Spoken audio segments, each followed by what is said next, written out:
Good morning. I'm Dina, Carole on Key 103. Excited to show you this morning's Furry Friends with Frederick County Animal Control. Eddie Lugnut is his name, and we're so excited to show you him. He is a real sweetheart. He's kind of, Bethany, you were saying he has like a bouncer name, but with a big heart. Yes. He also has a real big head. It's the size of like a human head. He is a big dog. He is one of the biggest dogs. I think he's like 94 pounds or something like that. Hi. He's a big dude. But he is a very, sweet, affectionate, sensitive guy. He's also very treat motivated, which is great when you're training your dog.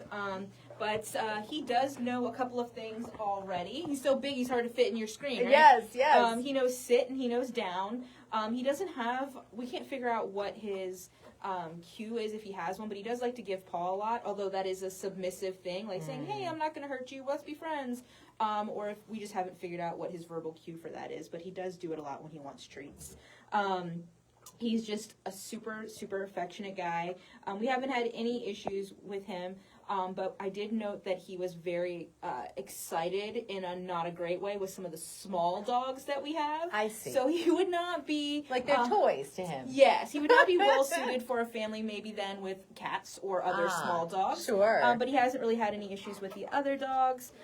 He takes treats pretty nicely. He can catch them, which is Sean's favorite thing. And honestly, for his size, when he's not like super focused on going to a certain place, he does walk pretty nicely on the leash. So he has a lot of really nice qualities. Any sort of restrictions on? Other than not with small, but with kids he's okay? I don't believe we have any restrictions on him. We're switching our system here, so it's a little bit hard for me to check that. But being mindful of his size, and while he is very respectful, it hasn't really been jumping up on us at times. Like he could knock over a small child, so just keeping those things in mind. But again, very treat motivated, so he's eager to do what you ask, and he does already have those really good basics of sit and down. So if you ask him to sit, he is going to do it, especially if he knows that there is a treat.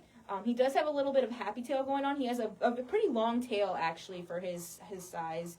So it's hitting the wall in the kennel. So it's a little bit bloody, and sometimes you'll see like little blood spots on the side of his white fur from that. But usually that's a shelter-related thing we see with a lot of dogs. And once they're in a home, it doesn't really... that feels good. Doesn't really present itself as an issue anymore. Gotcha. So if you want to take Eddie Lugnut home, you can make an appointment at visitfcac.as.ma. Is that correct? That's correct. Awesome. We encourage you to do so. Furry Friends this morning on Key 103, and you'll be hearing us talking about him as well on air. I'm Dina, Carole. Thank you so much for hanging out with me. Bye-bye now.